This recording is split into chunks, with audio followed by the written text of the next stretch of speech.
It's Pit here. All right. We are going to talk about a couple things, but number one, it's the fourth day of techniques. I promised to give you guys 4 techniques over 4 days. And remember, the last one was drop and pop. Don't get slammed on the concrete. That's a very good, smart. It's a smart rule for a martial artist. You should know how to defend takedowns, especially slams. If you don't, you should go somewhere where they teach you that. If you go to a jiu-jitsu school, you know how to do a mount, but you don't know how to stop a body slam. The body slam is going to kill you potentially a lot quicker than a punch or a submission. The can opener, I showed you guys the what you call the defending the slam. That was a good one. I showed you guys the arc strike. It's in case someone gets in your face. Nobody should get in your face ever, ever, ever. The first thing you do if someone gets in your face, I'm going to tell you right now, is you take a big step back with your hands up. Okay? Right? If you can't, if your back's against a wall and somebody's in your face in an aggressive manner, you hit them as fast and as hard as you can because you have to assume they're going to.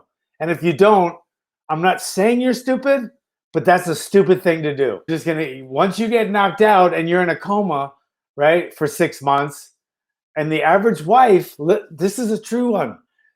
If you end up in a coma because you stood there while some guy was in your face and you didn't act first and he hit you first, now you're in a coma, the average wife is going to wait for her husband for 3 days before she moves on to someone else.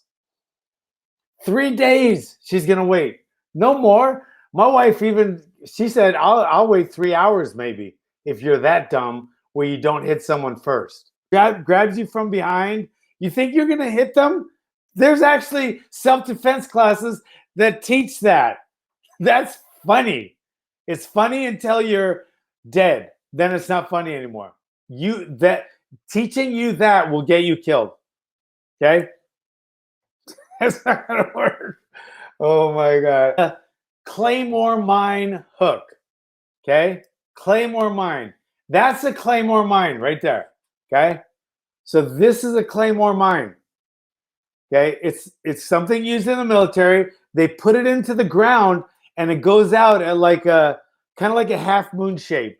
So it's kind of like, it's kind of curved out, okay? And it's full of pellets for BBs, kind of like buckshot, okay? And what happens is they put it into the ground, they hide it, and then they back up, and it's either tripped by a wire or they hold a trigger. And when somebody comes in, like the enemy comes in, right, that's facing out towards the enemy, they trigger it and it explodes out, right? Anybody that comes within that radius or that perimeter gets killed or maimed. That's what the claymore hook is. Okay, I'm going to show you a video of it right now. But basically, you take a step back and you put up your perimeter.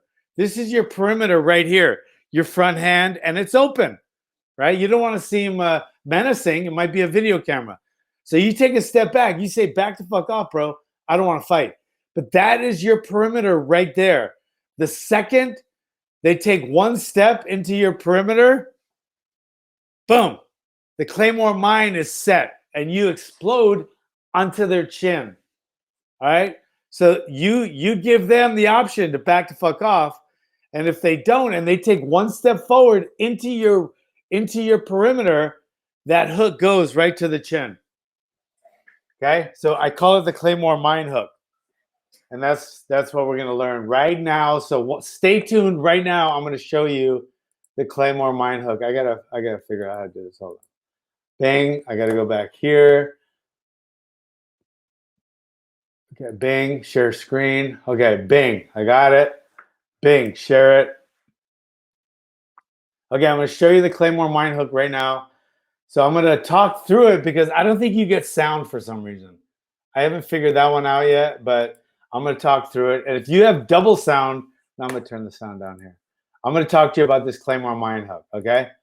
So we're going to talk about the Claymore Mind Hook. This is the fourth, I'm telling you right now, this is the fourth technique in 4 days, Hawaiian Kempo techniques.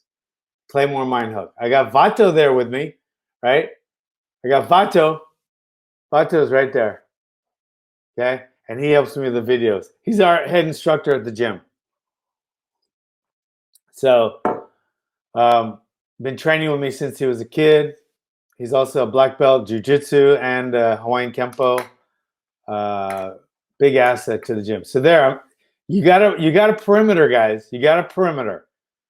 You got a perimeter.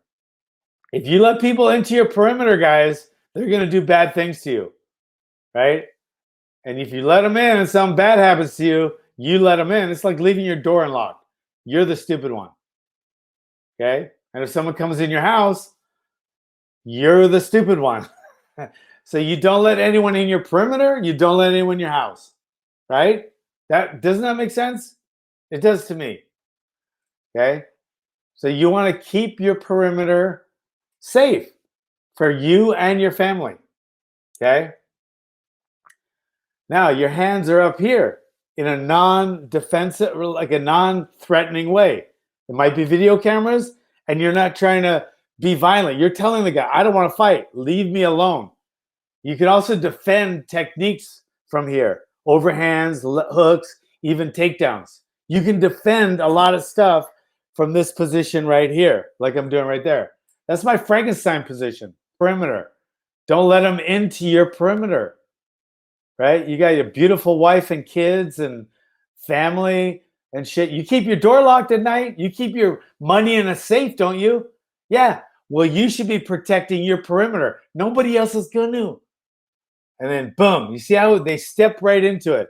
You don't have to pull back. You got enough power right there. Boom, catch them in the chin. You're going to rock them. See that? You don't pull back at all. You just let it go. They're not going to see it coming, guys, if you do it right. And you got to be able to, you got to train to do that. That's not going to, you can't just say like, oh, I want to support my family really by being a surgeon. So I'm just going to go be a surgeon. No, you have to train to be a surgeon. You have to train to be able to keep your family safe. These things take a little bit of work. And if it's not worth your effort, then don't do it. But for most of us men, like alpha males, we want to protect our family. And it does take training to do that. I'm walking in the Walmart parking lot, me and my wife, okay? My kids are at home. We went out to buy him some ice cream to be really, to just give him a little treat. So we're walking in the parking lot. It's 9 o'clock at night. The kids are home watching Californication. And then boom, some guy comes out of the blue, shoves me out of the way, and starts beating my wife. Okay, I'm a beta male. Okay? So what does a beta male do? They get their phone and they call 911. They go, excuse me? Yeah, I'd like to report a beating. Oh, it's going on right now. Yeah, it's my wife. Some guy is beating the shit out of her. Ooh, God, he just kicked her in the face. She's on the ground. Oh my God, she's bleeding. Honey, you're bleeding. Oh, he kicked her again. Why do you have to do that? Stop. I just called 911. How long is it going to take you to get here? 10 minutes? Oh, that's no problem. My wife can do anything. She was in labor for like 12 hours. Of course she can get a beating for 10 minutes. Honey, just hold on for 10 minutes, okay? They're on their way to protect you, okay? Okay, you want me to stay on the phone? Why do you want me to Oh, he just kicked her. She's bleeding. I think she just lost a tooth. Honey, you just lost a tooth. Now we got to go back to the dentist. Oh my God, you cost me a lot of money.